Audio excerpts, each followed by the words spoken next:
morning. Good morning. Good morning. Shalom. How's everybody doing this morning? I'm getting my mic levels correct. Come up in under somebody else's account. It's like, what in the world? Shalom, Brother Red. Shalom. Hey, I love your precise approach to life. We need detail-oriented people in the world.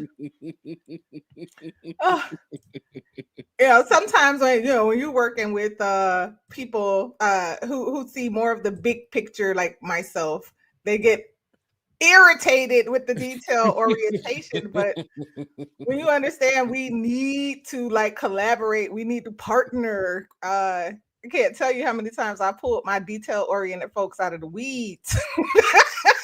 Like, look, here's the forest. And then my detail-oriented folks come through and be like, you missed something.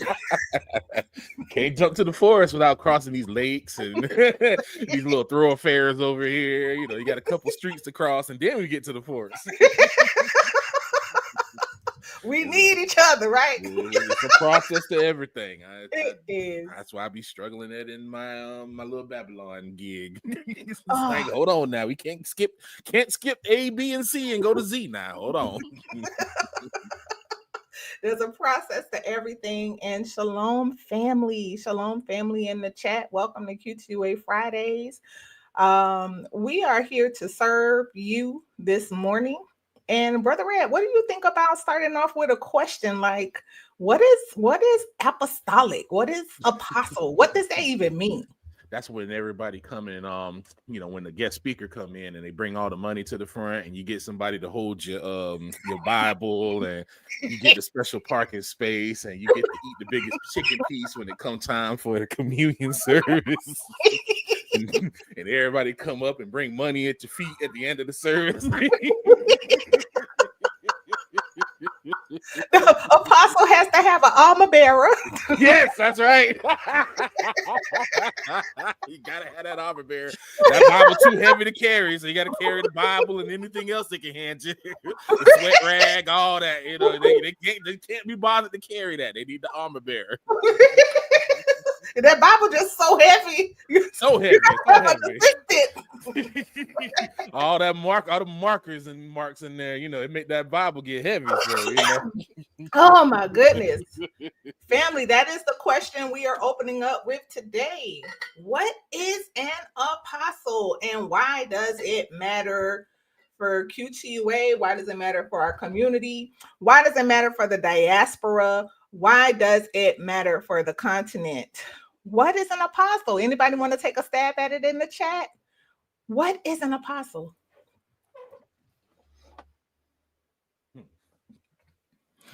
And it's not a trick question. But Red, you and I, we've been talking now a little hit or miss on this topic, right? For several months. For a good little while. Yeah, and it's like the more we talk about it and develop it, the more we realize how misunderstood. Man, the total opposite of how the Christian's been presented us, According to the religion of churchianity, we the apostle is the fivefold ministry. You are a pastor, you a teacher, you a prophet. Yes, and you have all these gifts that puts you in this special echelon. Yeah, it's the continuation of the pyramid system, and we are going to be we're going to be weaving in the comparison of the pyramid system of hierarchy compared to the kingdom system of collaboration. Is that a good word for it, Red? That's exactly what it is. That's exactly it. Because it doesn't teach the as you said when we talked about it earlier, it's a pyramid and not a circle. Yes. And when, as you start talking about it, and, I'm looking in and reading it, I'm like, yeah, it's more of a circle than a pyramid. And if you think about it, it's like a concentric circle. There's like different layers to the circle, but it's still a circle. Yes. Yeah, that's a good piece. Of course, I could count on you to bring in the details. A concentric circle. Yeah, that was great, because when we're actually going to be getting into a teaching today, family. The I see an answer here. Hold on. I'll pull that up. Hold on now. Hold on. Yeah, So this isn't too bad of a place to start. What do you think, Red? That's actually that's a good part. I think that's probably the only part the Christians got right. that is because that is true. You are set to go and establish something, and that is true because the apostle got to go to the little strip mall and open new churches. And our goal is, by the end of our live this morning, you will understand why, and we will show you evidence why this and so much more is a part of what our community has been missing. We've had an apostolic imposter syndrome, because we haven't been taught what an apostle is. And I want to just go ahead and dive in, because that was a great definition, Auntie Bonnie. Thank you for that. And the foundational place where we're going to start is in Matthew 6:33. Family, we know this scripture, right? But seek ye first the kingdom of Yah and his righteousness, and all these things shall be added unto you. And so when you begin from where Yahusha said to start, he told us to start. Start by looking for the kingdom, right? And when you look up the kingdom is it speaks to a territory or a dominion of authority or power. That would be the simplest definition of kingdom: territory.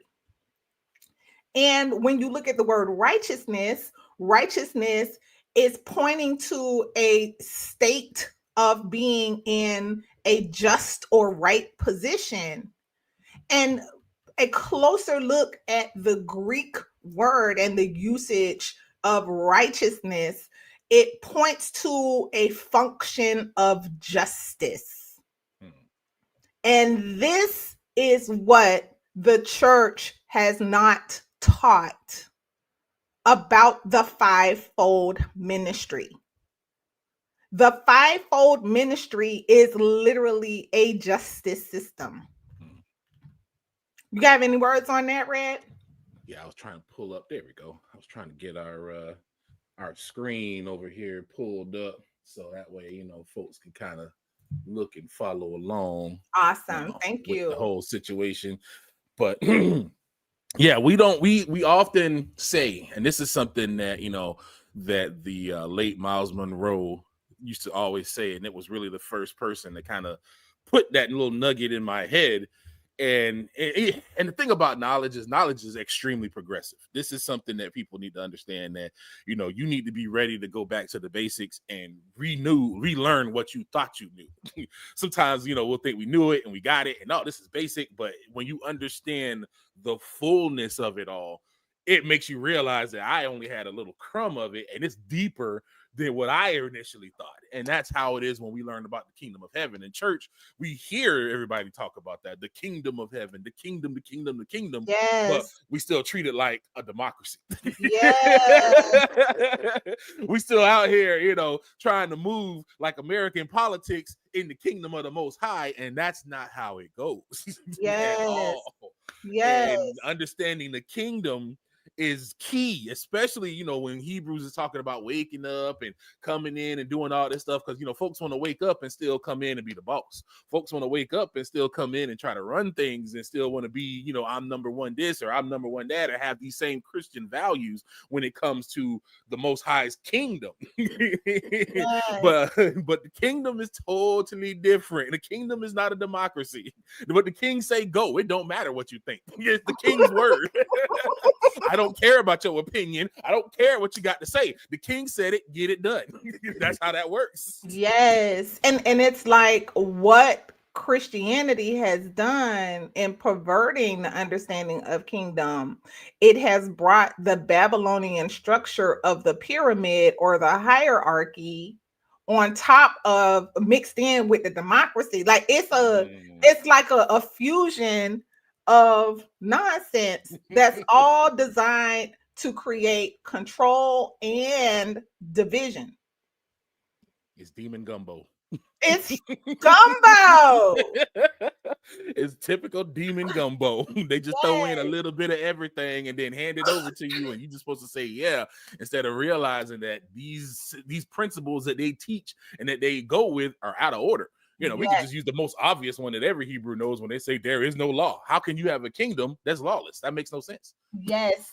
And, you know, I grew up in what we all have heard as a apostolic prophetic house, right?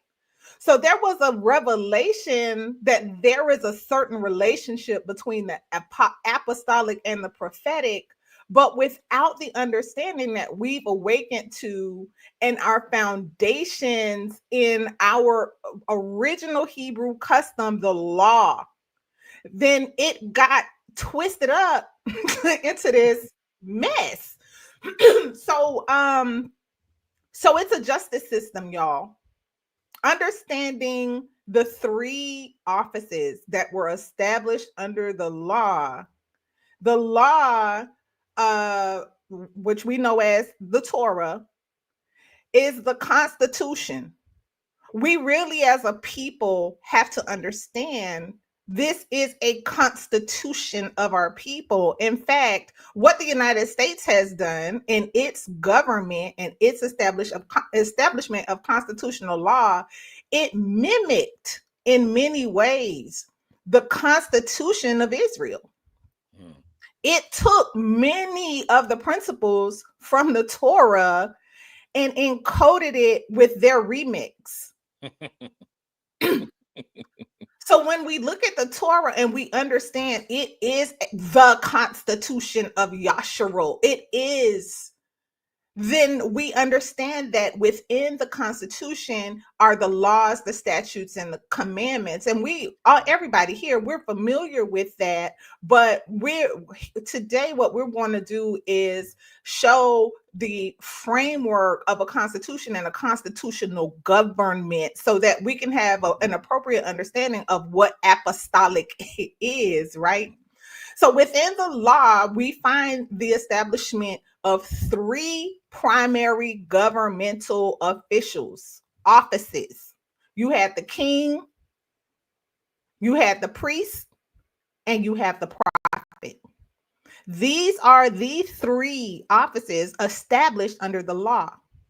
And the primary source that I will be citing is the book of Deuteronomy. And family, we are providing these notes in the bookmark for your spiritual enrichment and edification. You know, my bishop used to say, for your spiritual enrichment and edification. The link is in the description. That's the page that I have up, the Google document that's open right now, if you want it for yourself. Yes, these are yours. And hey, let's dive in. So the first officer is the king. And he is an officer of justice, primarily man versus man. The king has original jurisdiction as judge. His jurisdiction includes family law, civil complaints, and violations of statutes. And that's what is referred to as plea and plea here in Deuteronomy 17:6-8. And also jurisdiction over criminal complaints. or violations of commandments, stroke and stroke. Thou shalt not kill, thou shalt not commit adultery. These things are encoded in the Constitution as crimes. In our Torah, they are encoded as crimes. So the king has original jurisdiction. He has authority to decide great matters. This is his jurisdiction that was established when Moses was advised by his father-in-law, hey man, you about to kill yourself, because at that time Moses was the acting king of Yasharel. He was hearing the disputes of the people all the time. And see, I want to just put a pin here, because when we look at Moses as a precedent, then we understand that our people was always fighting. And look, Our people stay fighting, Red. always got some problem. You know, I don't like how this is. I don't like how that is. I'm gonna set up a coalition and come against this. Hey, Moses, you take too much on yourself.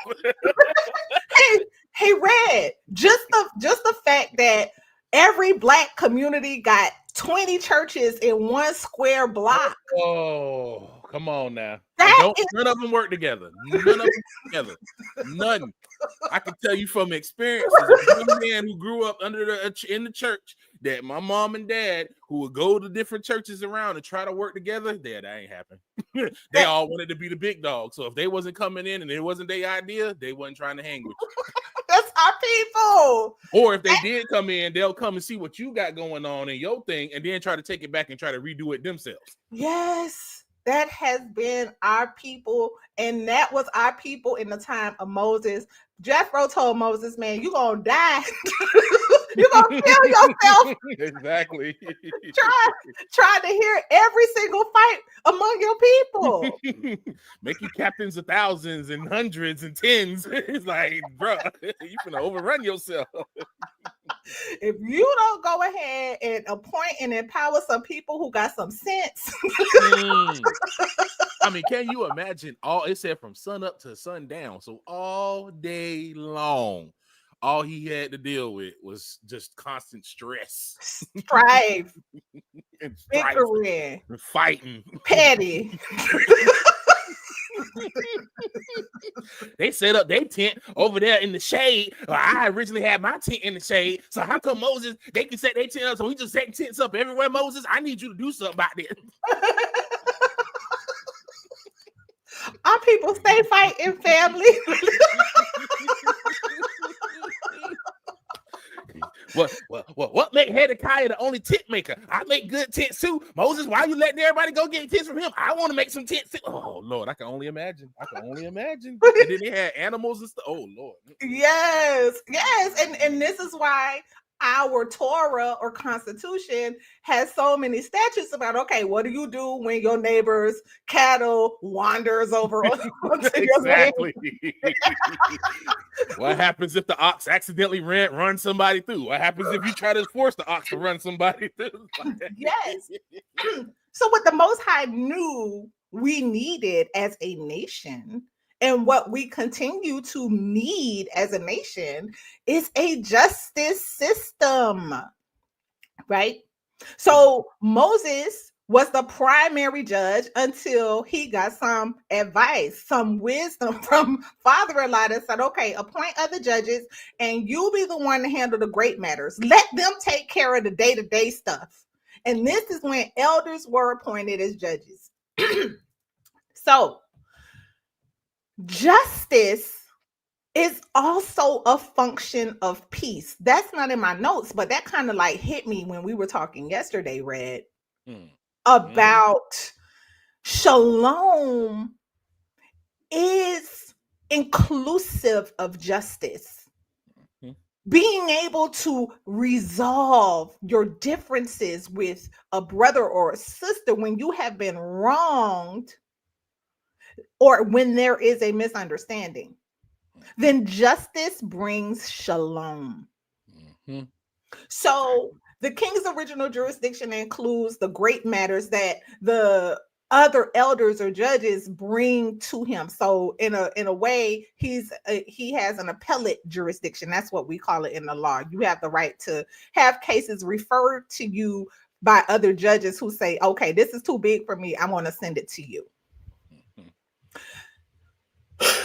So I thought it was important to kind of look at what is required of a judge or of a king. I do use the term king and judge interchangeably. This particular office does primarily point to the apostle family. And so I just want to kind of throw that out there beforehand, that king, judge, apostle, those, when you look at the precedent, when you look at the function, you will see the correlation. So the king has to be chosen from among your people.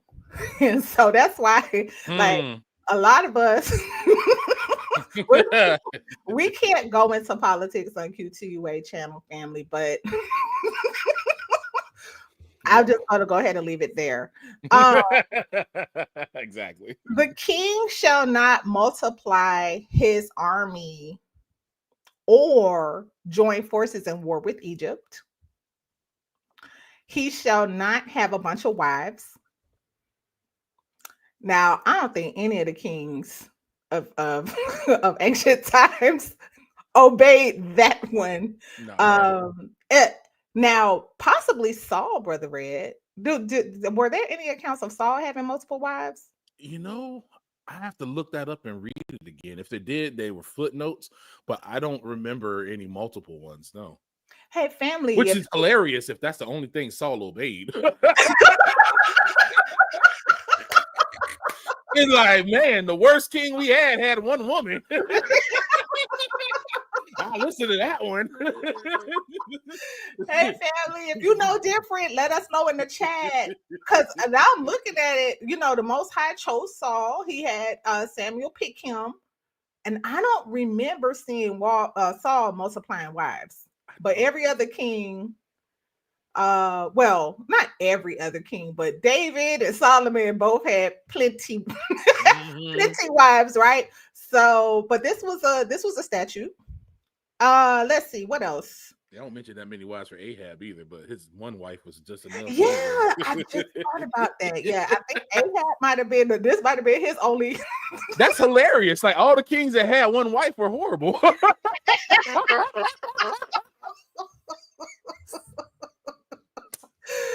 Oh, that's a shame. I got jokes for that, but I ain't gonna bring it up right now. It is hilarious. It is hilarious. Hey, especially with this fallout between black feminists against our brothers, man. Like, what? You in my head. Oh. Because you know what? It makes sense because the wife that David had that came from Saul, from his daughter, was the one that gave him the most problems because she was the one that despised him in his heart when he was out there dancing before the Most High and she got barren. Yeah. So that you know, the apple don't fall too far from the tree. That's boy, oh boy. All right, that was we went on a rabbit trail. Okay, so here is a requirement that I love, and we actually kind of see the fallout from it in our history, family, where Israel got to places where the king didn't even know the law. The king was required to write his own copy of the law by his own hand. He was required to have his own handwritten Torah. And he was to commit his life reading it for understanding. The king was also, by statute, required to keep himself humble among his people, not to exalt himself, to remain circumspect. So this is one that really, really points to the opposite of the Babylonian system, the pyramid system, the hierarchy system, you know, where everybody looking to bow themselves down to apostles and prophets. Well, no, if you are operating in in an esteemed position, there is actually a statute requiring circumspect humility. not to see yourself higher than your brothers. And that is the total. I mean, just off of, I forget what the one Christian pastor said, that he had to ride in the first class because he had to actually separate himself and he couldn't be amongst the rabble. He had to get before the Lord and be in the right mindset. So I have to ride in first class. The God demands it. Jesus would have rode in first class if he were here. It's so disgusting. It's like it's vomit. It's so bad. It's so bad. Man.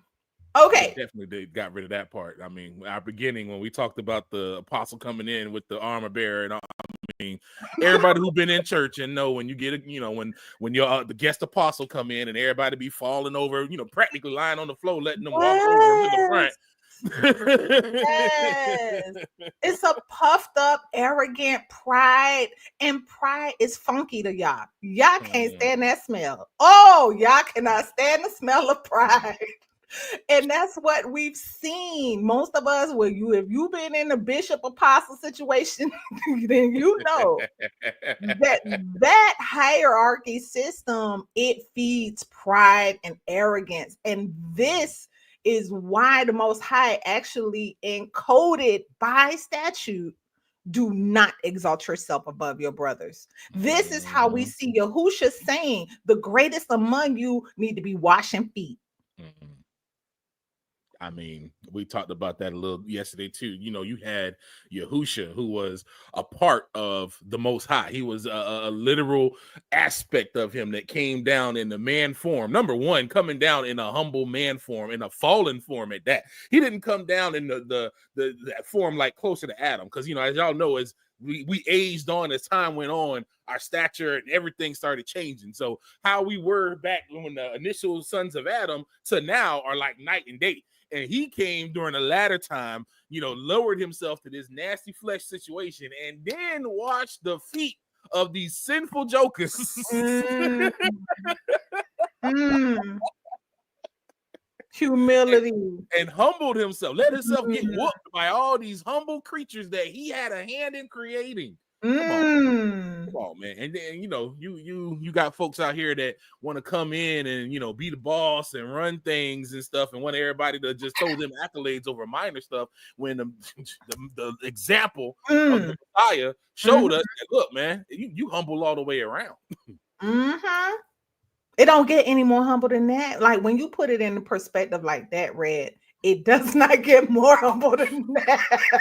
I mean, what king will leave your lofty, amazing palace where you have all power in your hand, all power that you have, immortal, you got all this strength, and you purposely, in the video game world, we call it nerf.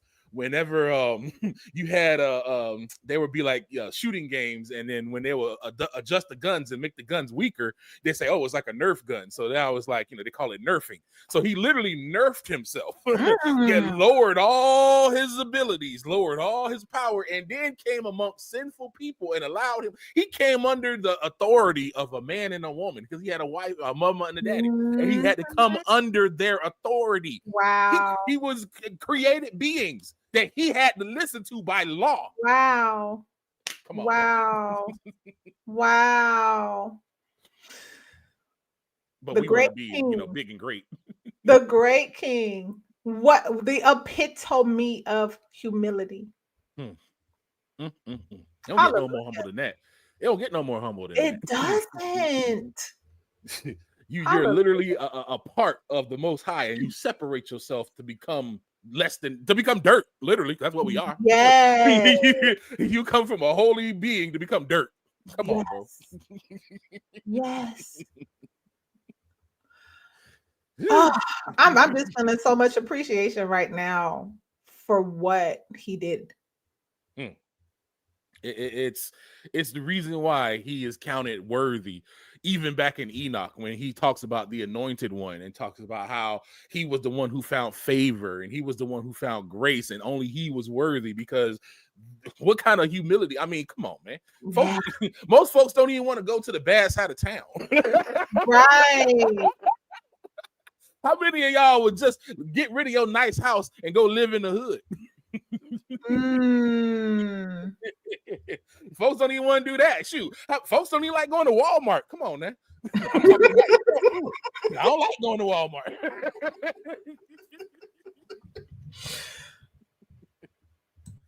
Oh man, I'm sorry, Red. For me, it's Winn-Dixie and Kroger, but yeah, Winn-Dixie, yeah, the dirty floors. Yeah, I've never seen a Winn-Dixie with clean floors. Yeah. Winn-Dixie be dingy, don't it?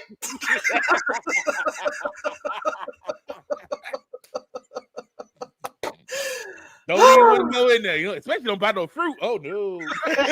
Oh, you do not buy produce. Look, if you go with Dixie, it's for canned goods.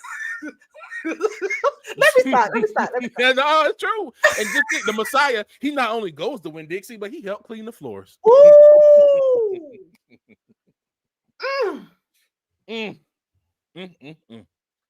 That people got to put their pride in place. If you want to be a leader and you don't have that, even a smidgen of that much humility, you better sit down. You better sit down. That's good, Red. That's good. Well, back to our notes, because see, me and Red, we'll do this all day.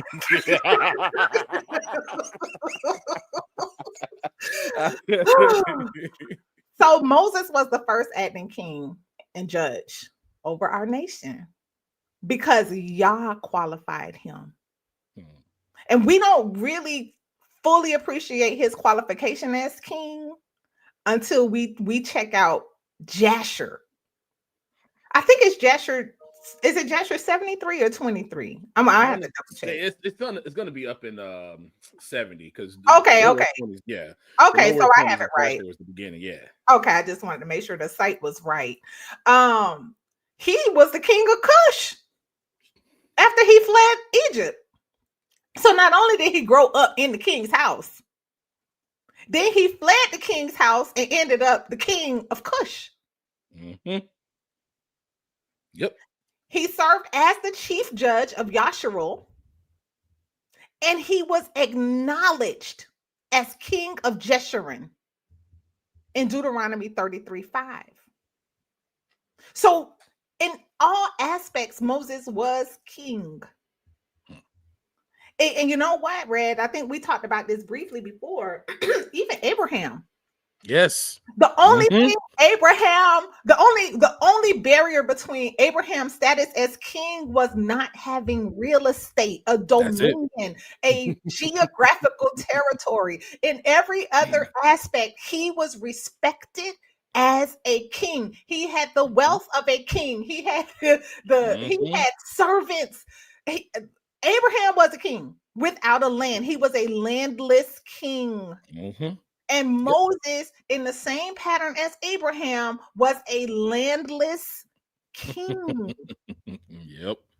And then with the crazy portion of it, when y'all read the book of Jasher, you'll see this story because it's not in Genesis.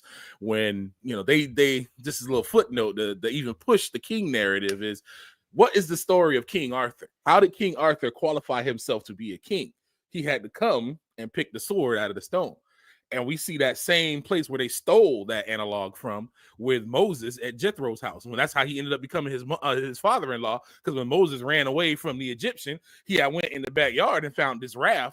This was a rod that was handed down that Adam had when he came out of the garden, and they got handed down by all of them. It ended up in Noah's hands, and then from Noah, it ended up in Jethro's hands, and then it got stuck in the ground. And Jethro said, "Hey, if anybody pull this out, you can marry my daughter." And Moses was the one who qualified himself by pulling that rod out. When he pulled that out, that showed everybody that he had the seal of approval from the Most High, and that became the mark of his kingship. Yes. We often pigeonhole Moses as prophet when he was a king. He was a king without land. That was such a good point, because when I read that in Jasher for the first time, I was like, hold up now, the sword and stone, the sword and the stone. We had the Disney cartoon when I was growing up. Like, dang, y'all didn't have any creativity. You just took it straight out of Jasher and slapped the cartoon on it. Straight out of Jasher. And then it took our principle, because that's what the round table. He said, oh, we have a round table because there's no one at the top. Literally, that's the principle that we're talking about right now. With the round table, because they all the knights there served as judges in that kingdom. They all had different areas in the kingdom, and Arthur was the principal king that they brought everything to. But he made the table round because he said there is none greater. We're all equal at this table. Oh, you about to take off, Fred. You about to take off. They be taking our stuff. I'm like Soldier Boy. They took my whole flow, bar for bar, flow for flow.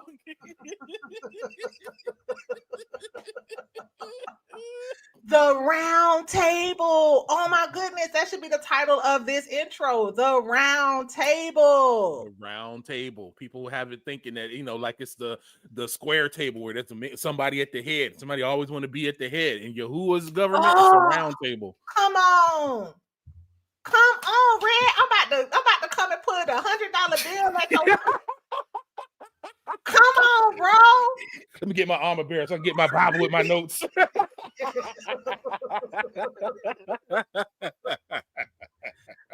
Family, do you see it? Are you seeing it? We haven't even jumped into the priest and the prophet yet. Are you seeing how our government got twisted up in religion? And why we haven't found our way back to shalom as a nation? We should be praying for the peace of Jerusalem, yet we have no justice established among ourselves. None. This is why there's so much confusion, so much infighting, so much, too many, what they say, too many Indians and not enough, too many chiefs and not enough Indians, like everybody don't know how to stay in their lane and work together. Come on, bro. I handle this area, you handle that area, and we come together, not as I'm over you, but collaboratively. Yes. A collaboration. Now, I think this is the way to go, so I'm going to go do this. No, before I move, I talk to everybody and we sit down, so that way I don't endanger everything with my own mindset. Come on. Because every time when we read the Book of Kings, that's a whole bunch of jokers thinking I got what it takes. I can do what I want to do. And you see all the mess that starts. Just pure garbage. Before we ever had land family, our justice system was established. Facts. That's the first thing. As soon as the revelation of the round table. Oh, you cut off. Oh Lord! As soon as she started talking, she cut off. You back? I cut off? Yeah, you cut off. You said the revelation of the round and cut off. The revelation of the round table. I said I'm about to come and leave my whole debit card up here at this platform. Bro, the revelation of the round table. This is the foundation of justice and shalom amongst us. We didn't even get to the priest yet. Let's talk about the priest. Who was the priest as a judge?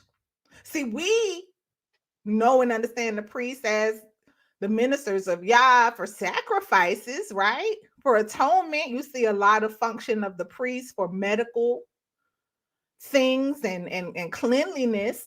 The priest as scholars and teachers. But the priest was a judge of righteousness, is the judge of righteousness. We as a nation are judges of righteousness. Our entire nation has been appointed to be priests unto the nations. And the role of the priest is the judge of righteousness, meaning to deal with the issues of Yahuwah versus the nation.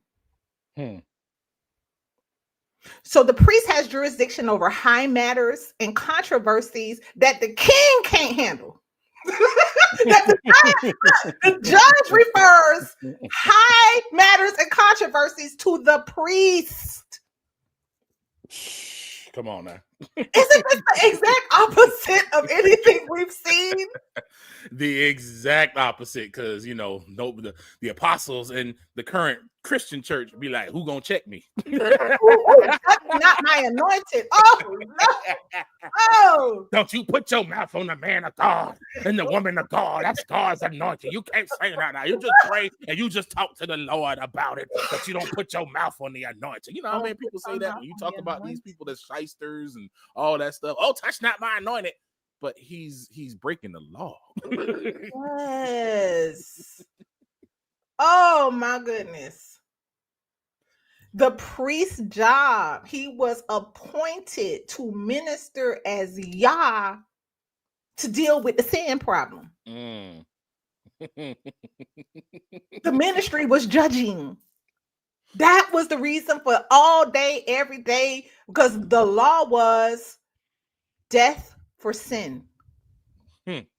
So if the law was death for sin, then the priest had to be killing stuff all day to deal with the sin problem. Judging sin by killing and spilling blood.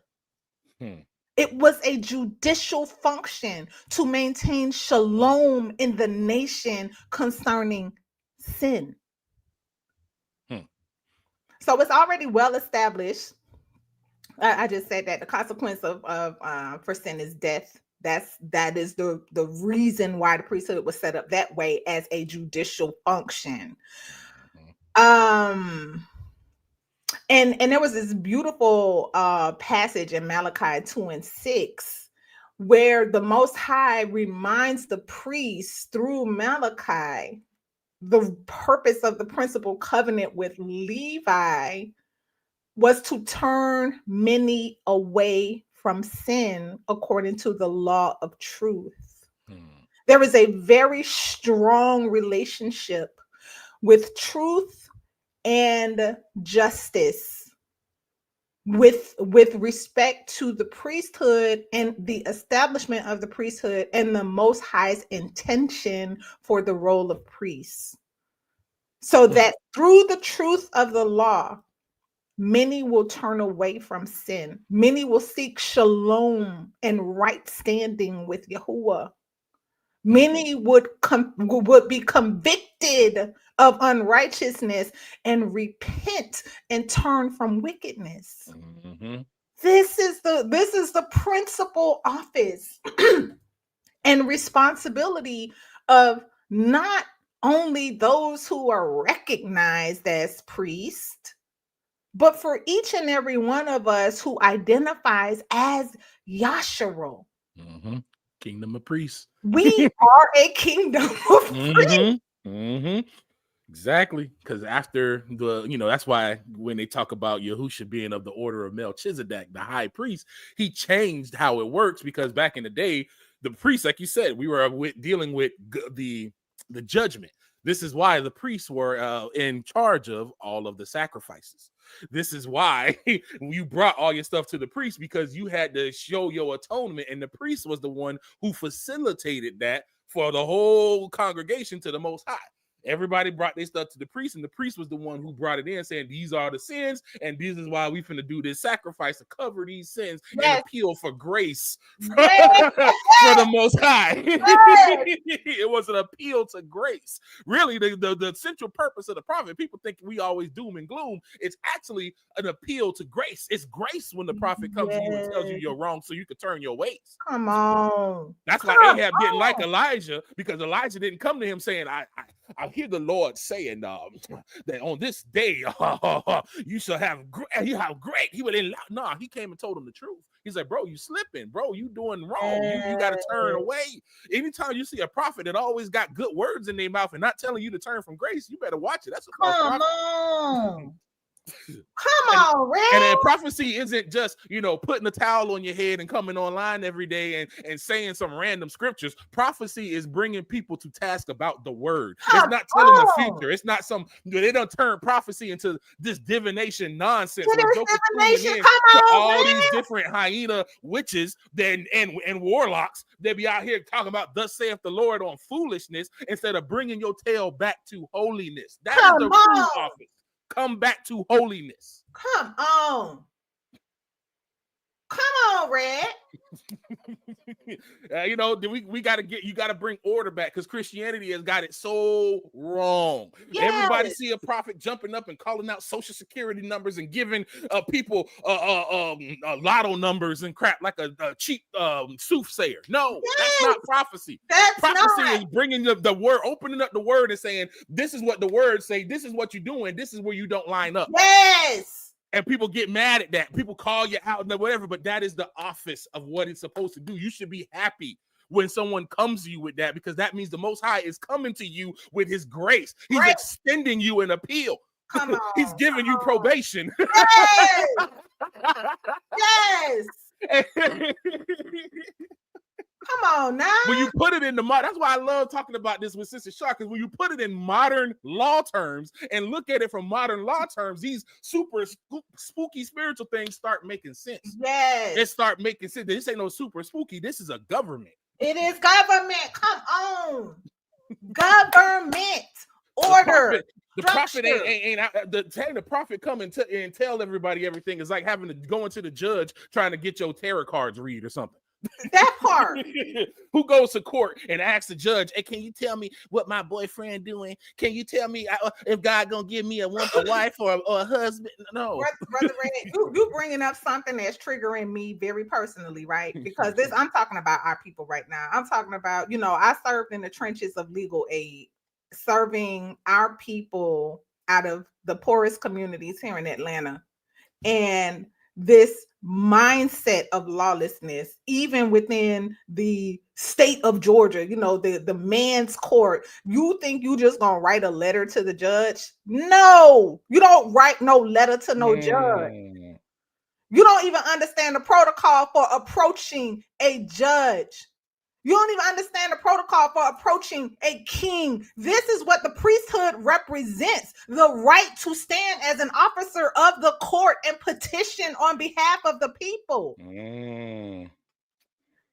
We walk and we think that out of our feelings, we can move a judge out of our emotional argument and not understand the law that we have to stand on, or that we have to present before a judge before the judge can even consider our plea. Exactly.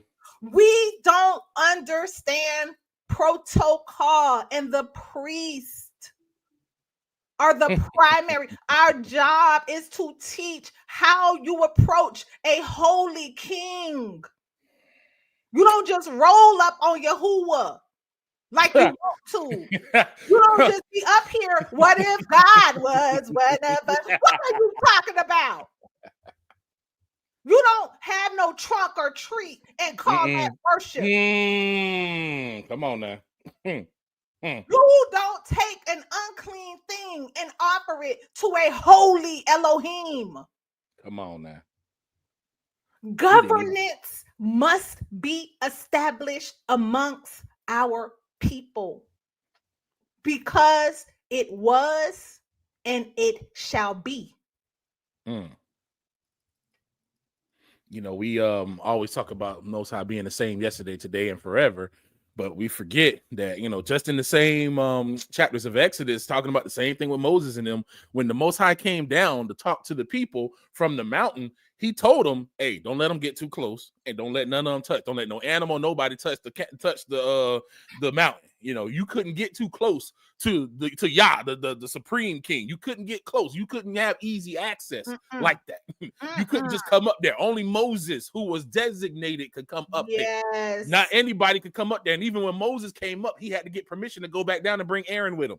He could not just come up there any old day. He'd say, even the people, you can't just come up here and glance upon me. You can't even look upon him casually like that. But, like Shar just said, folks, we want to appeal to judge here and, want to send stuff here, send letter, all this other crazy. No. It's a process. Hey, how we said in the old church, Brother Red, you out of order. You out of order. You out of order. Hey, isn't that why the brother died when he reached out the ground? Now he was trying to do a good thing. He saw the tabernacle. He saw the Ark of the Covenant falling to the ground.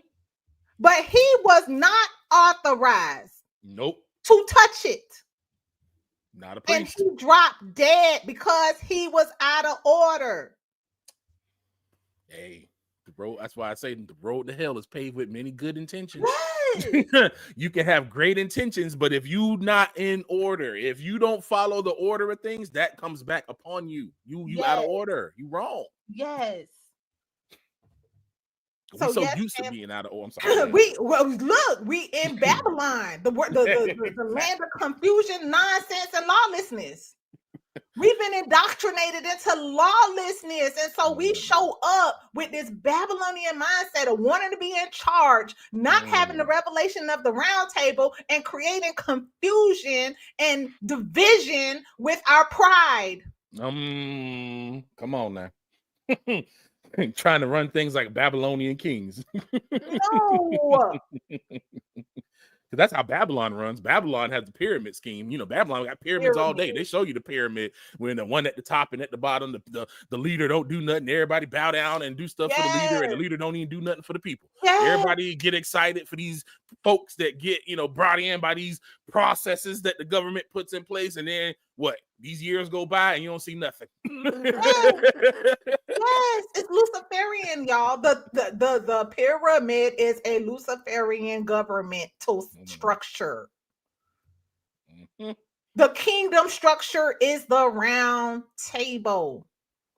And that brings us to the prophet. Because I don't know. The Most High showed me this just this week, that the prophet was the judge of the king and the priest and the nation. Now, what's super interesting is that the ones who were anointed with oil as the primary judges were the king and the priest. But the prophet carried a mantle.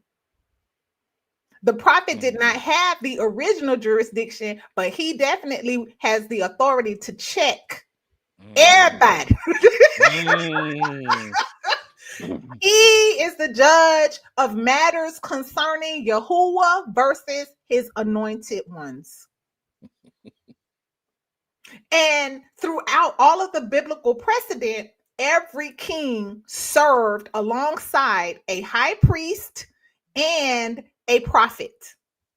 That is the pattern of our ancient government. King, priest, prophet. So kings and priests were always subject to prophetic accountability. And going back to what Red was saying, prophecy was not about divination. Now, a king would consult with the prophet. Should I go into battle? Will I win? And the prophets were speaking to the justice of Yah's wrath on our people and his return of grace to cover us. But prophecy is not divination. It is a judicial accountability of those who are entrusted and anointed with the authority to judge. So the mantle of the prophet represents grace. And grace, when you look at the use of that word in the Hebrew, it points to a magnified mercy of Yah. In its Greek interpretation, and I know this is, I didn't go too deep into this in this particular notes because we're talking about justice, but I just want to bless you with understanding that the way that grace is defined in the Greek, there's two main categories of grace as its description. It is a type of beauty or eloquence, or it is a type of favor. And when you look back at the Hebrew for the use of this word, then you begin to understand that covering, when the Most High covered Adam and Eve, he put a filter on the way he saw them. He chose to see them through his love and to put a cloak of beauty over their foulness. Yep, absolutely. Grace is the way the king sees us. He sees us as beautiful. Mm. when we are covered by Yahusha's blood. It is literally a filter so that he does not see our foul. Mm. Mm. This is what the mantle represents. You know, that whole, it even puts more purpose and more understanding into what he did after Adam and Eve left, because he killed the animals. And I've always understood it as, you know, when he killed the animals for the skin, it was also the first sacrifice to cover for that sin. Yes. But it also was a physical representation of when he covered them in the skins of the animal. Yes. Like, this is what I'm doing now, because I still want to deal with you. Because Yes. before that, his glory was our covering. His glory was upon us. We didn't need clothing because we emanated with his glory, and that was the covering. But since we fell out of that, he gave us another covering so he could still deal with us. Come on. I done already left my debit card up there, bro. You know, that's what I'm saying. When you start putting things in perspective, you see how calculated every single move of the Most High is. It's not a single move that's just arbitrarily done. And this is a side note. That's our example, that we shouldn't just be out here doing stuff just to do it. We need to be calculated about what we do. Because if we say we're in the image of the Most High, we are his people, we have to emulate all his ways. Come on. Because that whole, just you sitting here talking about it, I thought about Adam and Eve popped in my spirit, and I'm like, man, shoot, you could teach a whole message off of that now. Just off that. Yep.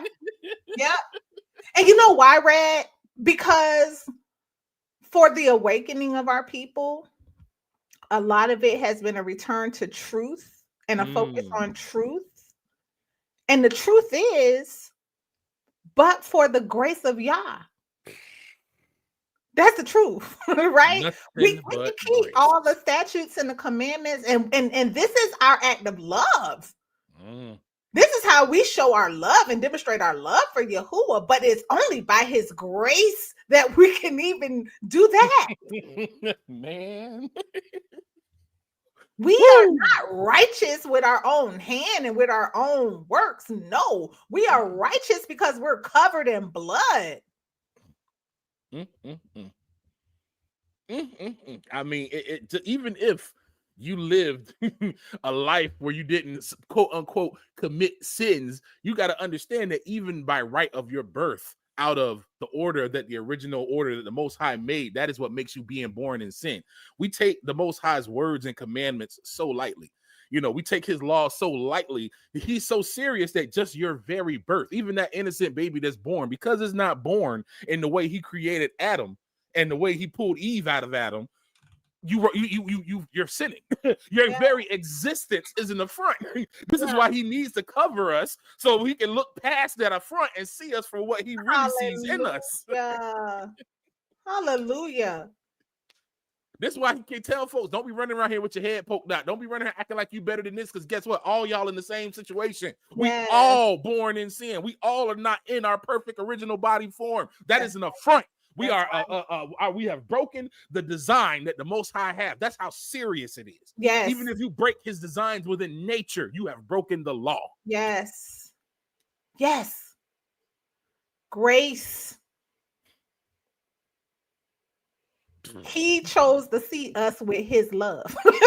He chose to beautify us. And you know, Brother Red, at some point I will do something about, you know, grace as with the relationship between the king and his wife Israel.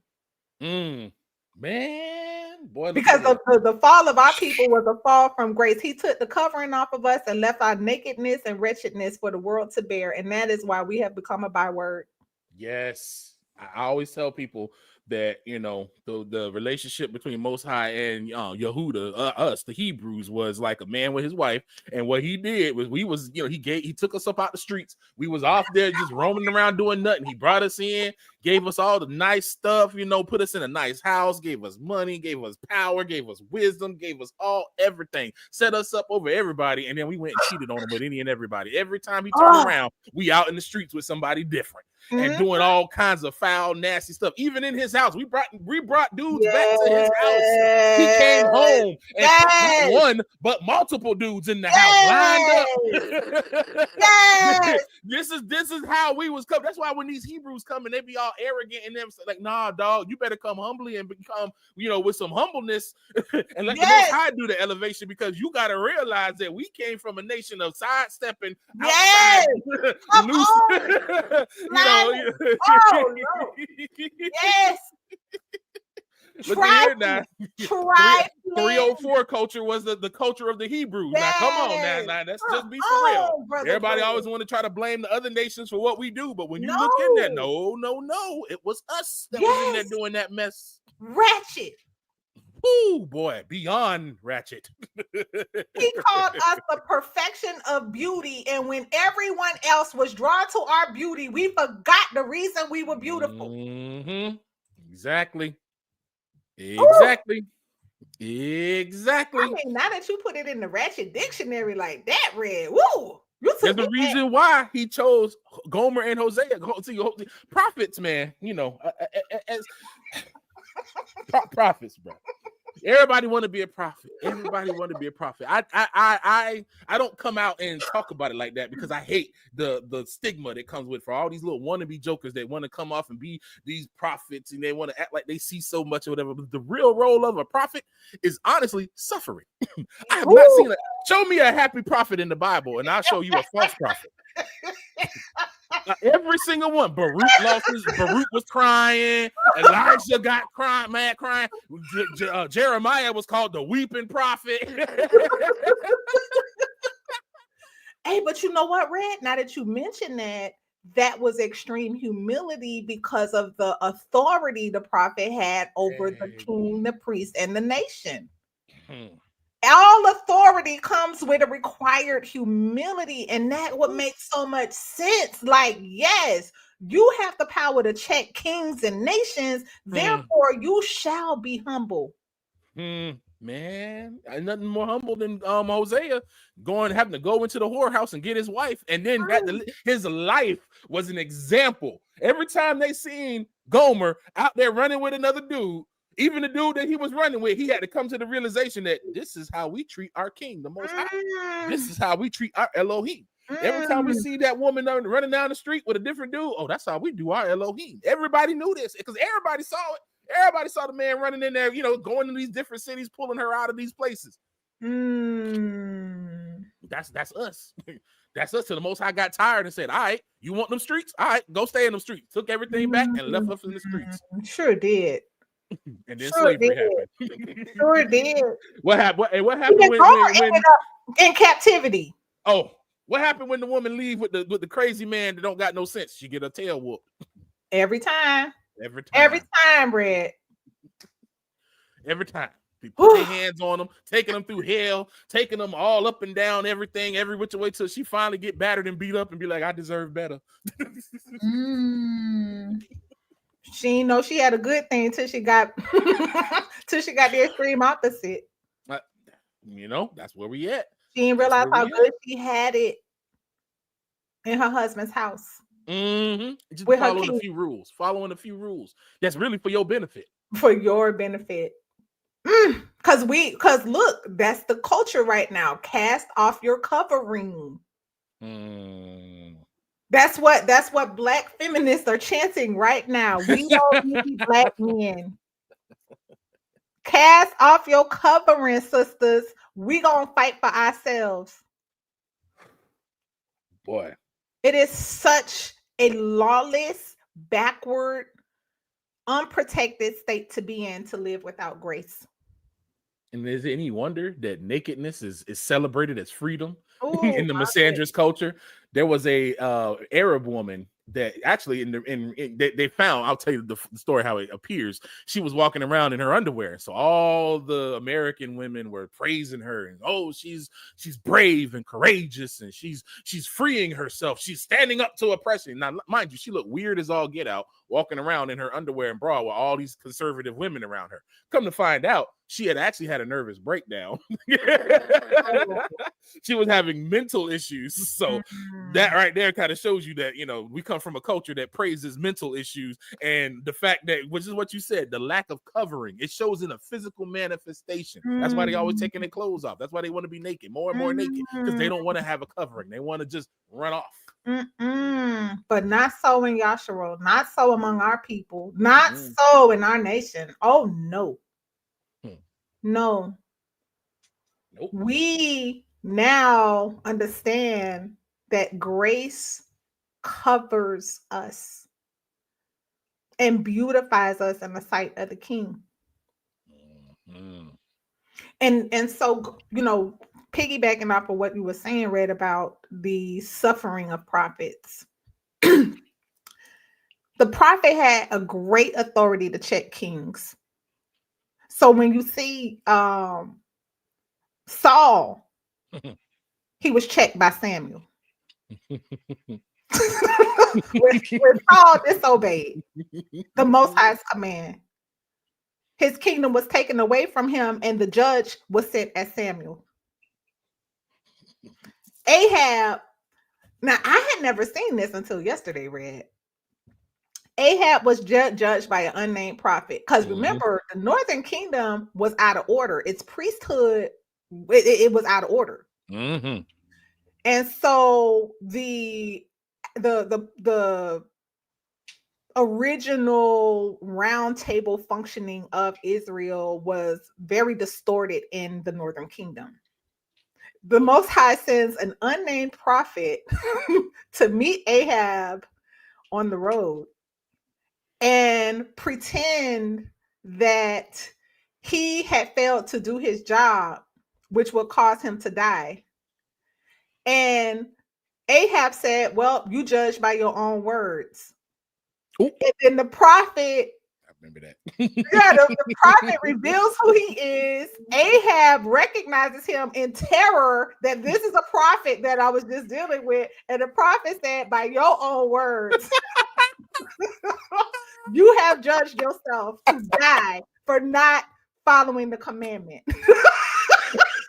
And notice the pattern, the pattern, because he did that with Ahab, and then the same thing Nathan did with David. Yes. The same exact thing. Yes. Because they were bringing judgment to Yah's anointed. It was a court case that was being judged by their own actions and their own words. The king was put in a position to judge himself. And the prophet was the one to decree it. See, we when we understand justice, then we understand how to move with one another. We understand how to honor one another. We understand why we have to have elders and judges among us. Because this was set up before we had land, y'all. Come on now. We got some examples where the prophets checked the priests.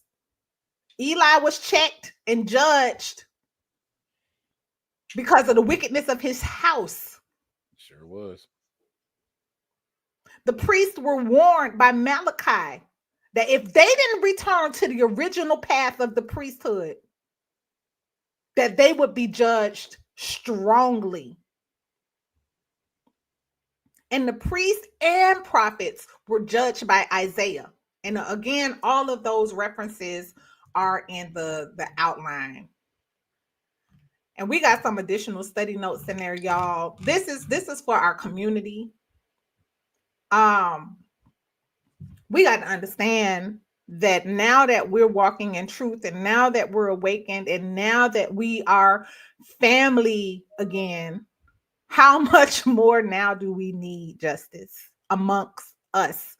I say this often, and I will continue to say it until I'm blue in the face, that you will not find certain ethnic groups in the court system that we are presently living in.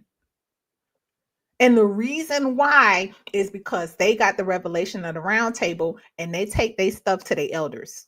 Yep. They do not air out their dirty laundry in the public court system. Mm-hmm. It's true. You don't see too many Asian folks coming at No. each other like, you know, the I'll just use the general term so it's good for everybody's understanding. But you know, I don't co-sign the race thing, but I'll say white folks and black folks. you'll see them in there more than you see, you know, Asian folks and even Indian folks, unless they're doing some kind of like big business thing that they need, you know, they have to do it. They all handle their stuff internally. All within the community justice structure. Mm-hmm. Each and every one of them who have the revelation of the round table have an internal community justice system, a round table system of elders and judges. They they using our stuff to protect their dignity. You do not find them in the courts, y'all. It's an African origin, and all of these places have this African origin because they still do that in Africa. Because in Africa, you have elders of the village that pretty much serve as like governors in that little village. Yes. And then they bring all the issues to that elder, and then if it gets bigger, then that elder takes it up to the chain to other, you know, matters in the government. But those villages and stuff still have elders that rule them. Yes. This is our heritage, family. And we just wanted to share it with you from the standpoint of understanding justice and shalom, from the standpoint of understanding officers, from the standpoint of debunking the pyramid, pharaoh, Babylonian hierarchy system that has corrupted the way that we look at leadership, so that you can be edified and that you could be a part of establishing our elder system. We got to have it. We got to have it. So hoping y'all were blessed and encouraged by our tag team today. It's, you know, we have to, one of the key things that I'm always talking about is I'm always saying, you know, we got to get rid of the Babylon brain.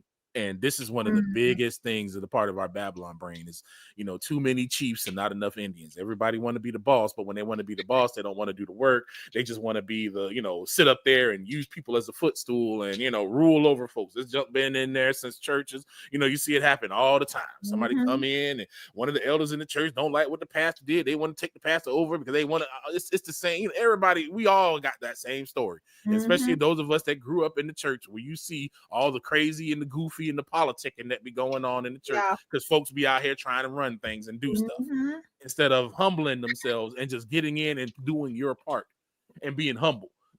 Because if we had the true revelation of a leader, not that many people would be stepping up trying to be the leader. I'm just saying. Because the first question a leader is asking themselves, who do I serve and how do I serve them? Man, that is question number one. La pregunta número uno. Who am I supposed to be serving and how do I serve them? To the glory of my Father. Exactly. Leadership. I want to say this answer to this.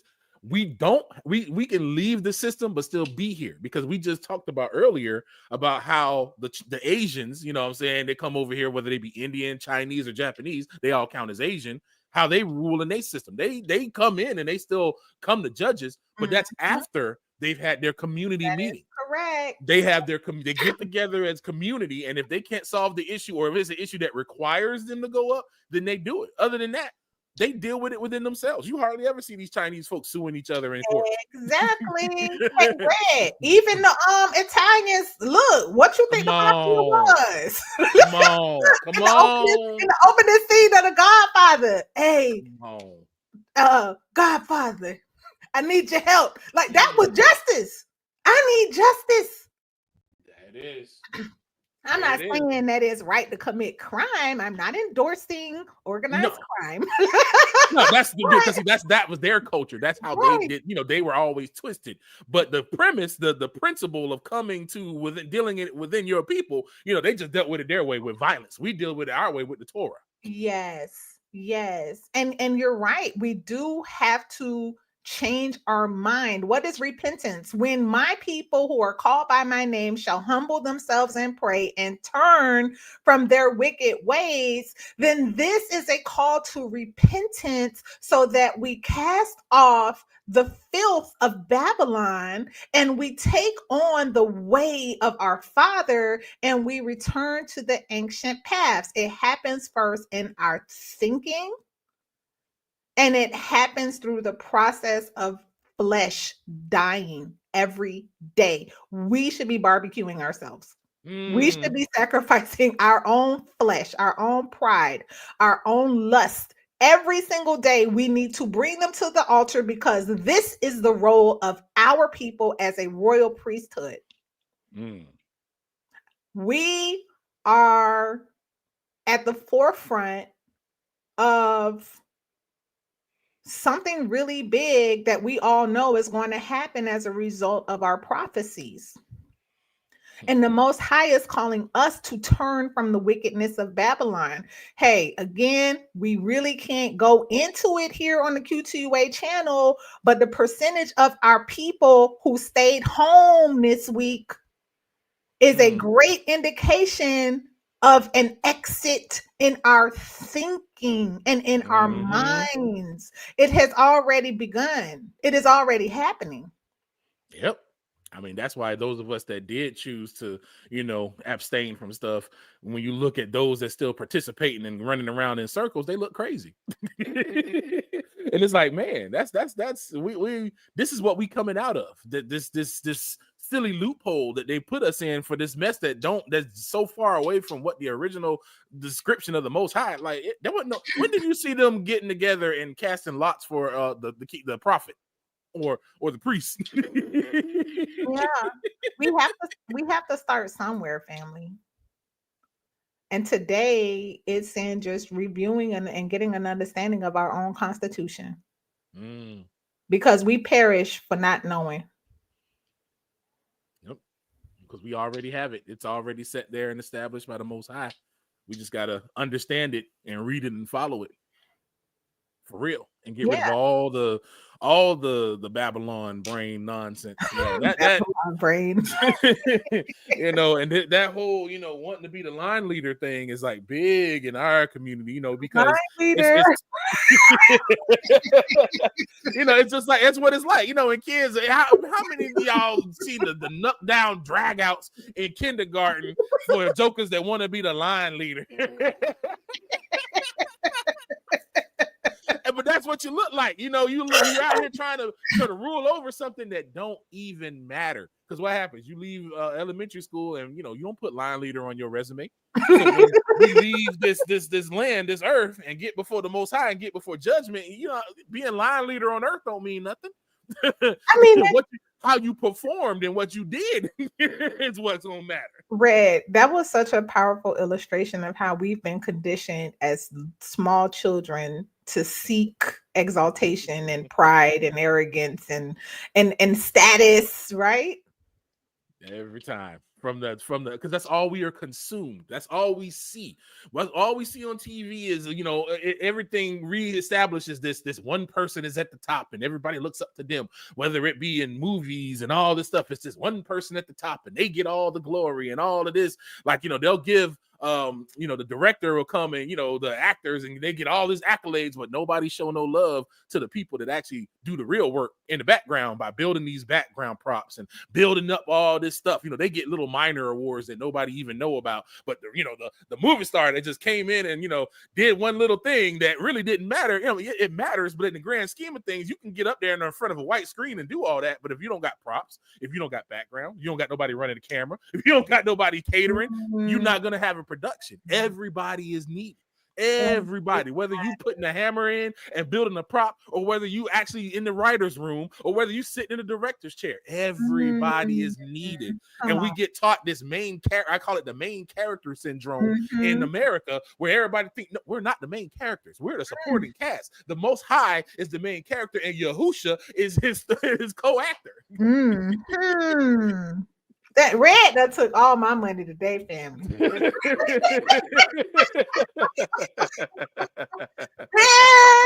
Hey, family, let me tell y'all about the little behind the scenes.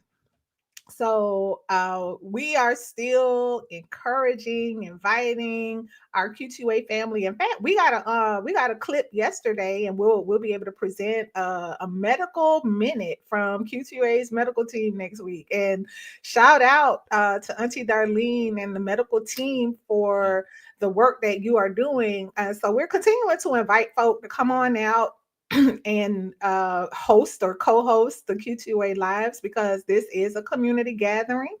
And so this week, just to go ahead and fill in, I went ahead and said, okay, I'll do something. I'll do something on Friday. So I mentioned it, and I didn't ask Red. Red been busy.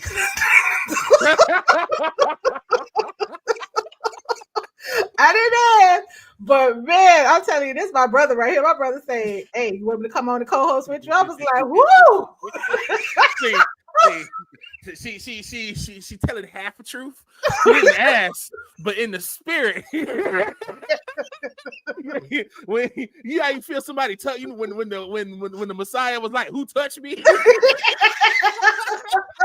They was like, Master, there's a lot of people that no. This touch was different. Somebody was reaching out in the spirit, and I came on that day, and I was like, I guess I felt that tug. I said, well, let me hop on. Man, I appreciate you. Don't nobody understand my crazy like Red.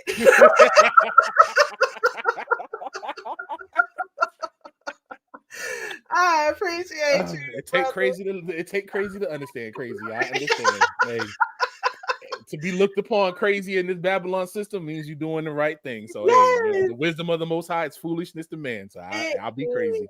Yeah, I'll be that. I appreciate you, because I get to throw this stuff. I get to bounce this stuff around with Red, and Red be like, "Oh, so that we just be connecting the dots." We be caught up, but I pray y'all were blessed by our tag team today. Again, the Bible study notes are in the description box, so please feel free. This is a roundtable invitation. Check us. Check us. And this is why we brought this on Q2UA, because this is a community service that we have to learn how our community deals with structure. We've been unstructured for so long, and everything's a free for all, where everybody just think they could do whatever, do this, do that, because you got a good idea. It needs structure. Ideas are great, but you have to structure those ideas and put them in and be willing to do the work with the ideas too. That's the thing. It has to come in, and you have to make the ends meet. It's not just saying it to somebody, then sitting back and letting somebody else do it. You got to be willing to put your hand to the plow, like the Most High said. You got to be willing to come in and push that through. So this is something that we wanted to bring forth for the community as a whole, because it is important that we learn how to deal with each other properly. That we respect each other for everything that we have. Like when the law angle that Sister Shar brings in the word, like these are things that I grew up with. I was raised in the word, but hearing it from her angle, it's like it opens up so much stuff. That's why we be going back and forth. I'm like, oh man, that makes sense with this, and this, because it's just like it's there's levels to this, and you can never get prideful and be like, oh, I know it all. I've been here. Look, I've been in the word since I was like 10 years old, and I'm still learning brand new stuff. All the stuff that I read years ago. It's a continual journey. This is what keeps you humble, because you understand that everybody has a different angle to bring in. And when we start looking at the word with each other, and then, we got to, rightfully judge it. And once we start rightfully judging it and looking at it, it's like you learn to appreciate each other more for what the angles that they have. So brother Karras has an international diplomatic look at things, and how he looks at things diplomatically, and the diplomacy that you can see even all in the Bible. I mean, the kings and the prophets dealing with each other. Is that not diplomatic? Yes. It's because we don't understand diplomacy that, you know, sometimes some folks will be like, oh, this ain't in the Bible, that ain't in the Bible. But when you really have a true biblical understanding and you're led by the Ruach, you understand that it's the whole very nature of dealing with the Most High is diplomatic in its nature. Yes. And we're learning together, we're growing together, we're building together. That's what Q2UA is. That's what Q2UA is about. And that's why myself and my business as a partner with Q2UA, I am offering like a 7-day preview for free of how I actually certify and train people in arbitration. Because the bottom line is, from a community justice standpoint, it is arbitration that the Asians are using within their community. It is mediation that they are using within their community. And what the other communities are using, why they are not suffering the cost and the combat and the public shame of the court system, is arbitration. So I'm actually inviting leaders, elders, the ones who are fit to judge, to come and learn with me and allow me to certify you in your training and your learning so you can actually be in position to do this work of judging. Because that is what we are as the royal priesthood. And some of us, some of us are called to be those elders. Some of us are called to manage disputes. Some of us, you in the chat and you listening to the replay, you know that you have a burning in your spirit to be at the table when these fights break out among us. I'm inviting you and I'm challenging you to take a look. It's a free preview for the next 7 days at how you can learn this skill set and how you can learn the law to operate within the system, but for the purpose of building the kingdom, our Father's kingdom. See, we're going to market this as don't hit the rock. Because if you don't have the understanding in the arbitration training, then you're going to get frustrated and you're going to hit that rock when you should have been talking to that rock. And then you're going to suffer loss because you executing judgment the wrong way. So it's something that I'm definitely going to sign up for, you know, and go in, because I can say this as somebody who has served in a leadership capacity almost all my life in church. It's a constant learning thing, and just in the little times of hearing Sister Shar talk about arbitration and talk about it, it just makes so much sense. It's like, dang, and it started lining up. She be giving little jewels sometimes, you know, when we have meetings in Q2UA, and it's just like, dang, that makes so much sense. We got that so wrong in the church. We got that so wrong in the ministry. It's a reprogramming of your mind. Because when you start seeing things from a legal standpoint, then the stuff that Christianity made spooky, like even prayer. I've just off of it's crazy because just off of reading and understanding, I've changed how I pray. Because even, you know, I found that my prayers were arrogant when I just come to the Lord and say, oh, I ask you to forgive my sin. No, I humbly ask you to forgive my sins. I come before you humbly. I change my tune and my tone, and even in how I pray. Because, you know, Christianity be like, oh, you know, I remember this one lady came to the church as a guest speaker at this one church we went to in my early days of life. And this lady had the nerve to say, you could command God and order God. And she starts to call praying, God, I order you to blah, blah. This lady turned out to be a witch. She turned out to be a witch, but that's what you like. You out of order. Way out of order. Rebellious and lawless, but out of order. Way out of order. I'm like, and even as a kid, I'm a child at this point. And I'm like, in my head, I'm like, why would you want to order God? Like, you can't order God. He's the creator. Like, even my little baby brain understood that. Nah, that ain't right. You know, we've been raised in this, so it's so good to hear it from, you know. And then it's the, you know, when she says that when most of the court cases are solved in arbitration. And I'm like, you know what? That's crazy. That's true.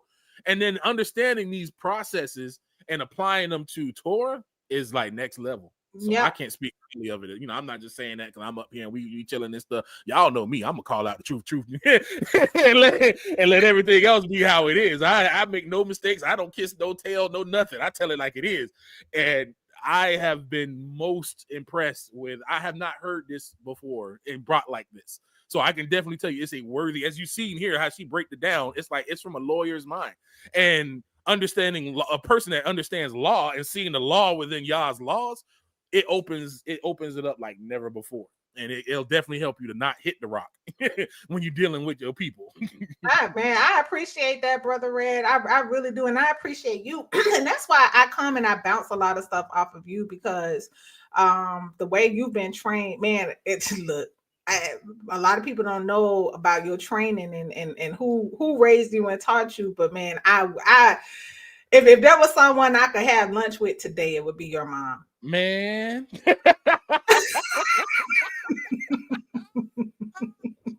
Man, look at him. There's a reason why I like Pastor Darby, because he reminded me of my mom. Wow. I never heard nobody teach like her until, if you wanted to understand how my mom taught, watch Pastor Darby. Some of that same stuff that he talked about was the same exact things. Your problem, the first thing I seen to him was, your problem is witches. I was glued. You know, because it's bringing that truth. You know, they operated in that truth, in the fact of a true prophet and a true, you know, like you say, like a true judge, because that, you know, their churches wasn't super huge because folks don't like to come in and have themselves their sin judged. They like to have, like my mom called them, they pet sins. They had their little pet sins they like to have and hold around and don't want to get rid of and make excuses for it, instead of actually looking at it honestly from the word and being like, all right, this is this and this is that, and it got to go.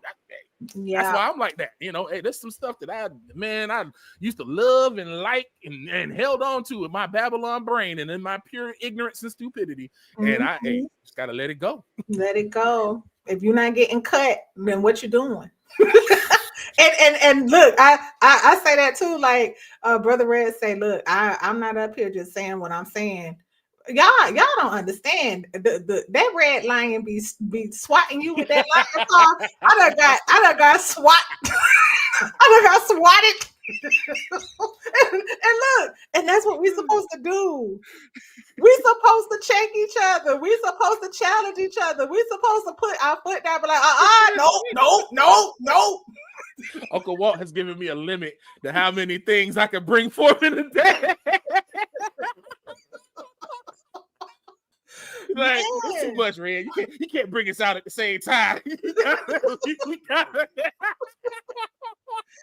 Yes. We gotta do this progressively. Yes. You know, hey. But again, that does speak to leadership, submission to one another, being subject to one another, being open and humble enough to be checked, to be called out, to have to be brought to the carpet, to hold yourself accountable when you miss the mark, to not, you know, blame somebody else, but say, man, you're right, I messed up. That is leadership. That is who we are looking to continue to support and serve.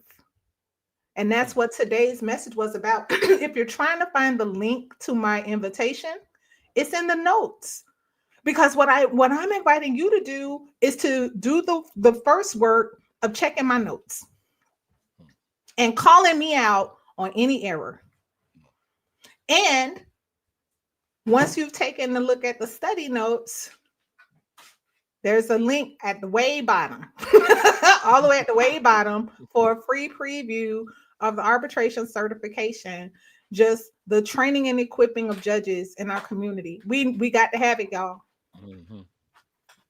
Especially and particularly for those who are looking to move in business realms, and you'll hear about it in the training, how much arbitration is hand in hand with business practices. And each and every one of you in this chat, I'm willing to bet, has already signed something that included an arbitration agreement. What is that? How does it work? How do you become a part of it? How do you use this system to support and serve our community? That is the mission. That is definitely the mission. We got to be, that's the whole goal with, Q2UA is we're community minded, and we're definitely looking out for the community first, you know what I'm saying? And so it's important that you have people that can wisely judge matters and to deal with things and deal with disputes. Cause we don't have to reiterate it. We all know we can get raggedy. We all know, what I'm saying? It just get real extra when folks feel like a little something, especially when folks feel like a little slight and they just run off of what they think in their head and they just do stuff without really seeking the matter out with wisdom. So this is why we definitely need those of us with that wisdom to raise up and then get trained and then speak up in these situations. Be filled authority, that hey, you're talking to another Hebrew, and if this person is coming out of order, you have the right to check that person. Yeah. if they saying that they coming as a Hebrew and they live and they believe and they coming as, you have the right to check that person. Yeah. To be like, hold on, what you're saying don't line up with the word. What you're doing doesn't line up with the word in the Torah and how it says to do things. You're skipping A and B and going to C. You didn't go in and do this, and you didn't go in and do that. And that's an important thing that we have to do instead of just, jumping on the TMZ train when every time we see something. Because that's the Babylon way. Babylon love the tea. They get the tea. Who got the tea? Oh, we love the tea. It's some tea. And our law and proverb says that these little tasty morsels of scandal and gossip, that they go deep into the soul. That stuff is dangerous, family. That stuff is not our portion. Those of us who are called to advance the kingdom, we're not sitting up here poisoning ourselves with gossip and scandal. The law, again, the Proverbs are a restatement of the law written by a judge, King Solomon. He took his understanding of that law that he was commanded to write by hand, and he observed the world, and he came up and restated the law in the Proverbs concerning the ways of men. And gossip is toxic. And that is why we have to have a system within our community to protect our people from scandal. Man, because that's they love that. Look again, TMZ is like it's got along the lines of CNN and MSNBC with some people, and all they do is just spread gossip and nonsense. You know what I'm saying? It's just gossipy nonsense. Our people have become enthralled in this because this is a part of the circus and wine and circus that they throw at us, because there's no justice. It goes earlier to what sis said about no justice. That's why we say no justice, no peace. Whenever there's no justice, there's always dissension. So what do? They distract you. They give you, that's what they say, give them food and circus and they'll never revolt. Yeah, there's no justice. Yeah, there's no this, but we can go entertain ourselves by watching somebody do some foolishness or have something worse going off than us. We can go entertain ourselves with these, mushrooms and drugs and these pills and all this other stuff. We can, distract ourselves with pornography and lust and all this other stuff. All these distractions to make you not see that there's no justice in the world. Justice. My goodness, today, no justice. None. And yes, part of Babylon's judgment is for the lack of justice. Yes. And it's lawlessness. I tell Christians that all the time. They always want to harp on, the alphabet community. And I'm like, yeah, that's a small thing. But the primary reason why Sodom and Gomorrah was taken out was because they were lawless. Lawless. The very judges were crooked. Lawless. All the officials were crooked, and they allowed theft and murder. Corruption. How do we advance as a people without a justice system? Come on now. Pray for the peace of our people, and peace is served through justice. And there are some of you up in here, you already know who you are. that you have a calling to serve in these spaces as we're continuing to build our nation, beginning in the diaspora, beginning in our family gathering, our dealing with one another and learning how to deal with one another and learning how not to hit the rock. Because your cousins. Oh boy. Hey. Your cousins. Sister LaShonda was like, I can't hit that rock no more. I'm with you, sis. I understand. I It, understand. I can tell you right now that righteous indignation is in each and every one of us. And prayerfully, now you understand why is because you've been called to judge. Do you not know that you will judge the angels? This was the question Paul asked. We were appointed to judge. So we got to get in right standing and we got to do it together and we got to support one another. So yes, thank you for the opportunity to serve. Thank you, Brother Red, for serving me in this way. No problem. Because I sure wasn't gonna ask. I know my brother been busy. And a lot of times we take for granted those who are serving because they're not seeking the shine, they're not seeking the spotlight. Brother Red is one who's in the background, who sacrifices sleep, who sacrifices his day off, who sacrifices mental bandwidth to make sure that he's showing up to serve and that things are working in a spirit of excellence that very few people can truly appreciate this brother's tenacity for doing things right, for planning things out, and for executing flawlessly.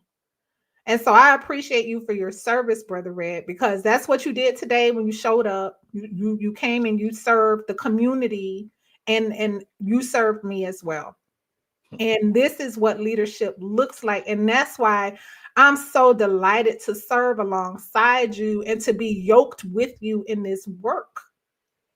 Because you are committed to doing what's right, even when you don't always get it right. And you beat up on yourself more than anybody else can. That is leadership. And I appreciate you for that. You have to. That's how you keep pride at bay. Hey, I ain't trying to have that fall. So I always be checking myself, looking at myself. I don't want to be that prideful person who don't want to, think they know it all. Got it? No, sir. The more I learn, the more I realize how ignorant I am. Yeah. Yeah. That part. You think you had the understanding of the scriptures, and then this attorney come along, and then she tell you, "Hey, look at this." It's like, dang, I thought I knew that. Like, let me start all over again and read this all over again, because shoot, this is different than how I remember it. Mm-hmm. Yeah, it's that constant learning. It's that constant, changing. And as long as you keep that in perspective, and you realize that it's not about you. It's about the whole, then yes. you're well on your way. Yes, and we are on our way, right? And that's what Q2UA is about. It's about bringing all of us together for us all to do our part. There are no superstars here. There are no leading, what you call them? The leading the main characters. The main characters. There's no main character at Q2UA. We're all supporting staff. Yes, we're in supporting roles. That's right. That's right. This is the communities channel. This is your channel, family. Again, next week you'll be able to hear from the Q2UA medical team, and we want to continue to invite the voices of Q2UA, other voices of Q2UA, to come and serve. This is a community service initiative, and we welcome you in your service and your lane and your gift and your calling and that thing that was put on you that Yah has called you to deliver and serve the community with. We invite you to come and be a part of serving the family on Fridays. Absolutely. Everybody has something to give. Everybody has a different perspective And even if it's just talking about something that you're good at, I just did Fort Living Homestead, Fort Living Room Homestead. If you got knowledge about homesteading, hey, you know what I'm saying? Let us know. If you have knowledge about, different herbs and how those things go together, that's a community service. It's not, Babylon has taught us to value some things higher than the other, but we got to realize that everything is needed. It's a balance. That's really what it is. It's lost the balance. And New Age has, Christianity has made us afraid of certain things and get tossed away. But we got to realize is that a lot of this stuff is actually explanations for things in nature. And nature is a representation of how the Most High runs even his kingdom as a whole. There is balance. There is always a yin and what they call yin and yang. There's balance. When you have electricity, you have magnetism. Where you have your voice, you have air. Everything has a correlative relationship, and it exists in a balance that goes across the board. And when that balance is broken, that's when you got chaos and craziness. That's why we are where we are, because we're imbalanced in our life. Our life is aren't balanced. That's why we got all this sickness and hurt and all this stuff. We got to bring balance back. And it's also about bringing scripture, and it's also about just how you live life and how you talk to life and how you deal with people. It's not always this spooky spiritual thing. Sometimes it's just as practical as how you deal with folks in a casual conversation. Hallelujah. Hallelujah. Well, look, Red already got me from a debit card. I don't have nothing else. Look, you just go drop the mic, bro. Yeah, I gotta go off and render under Caesar. I'm a little late for him already.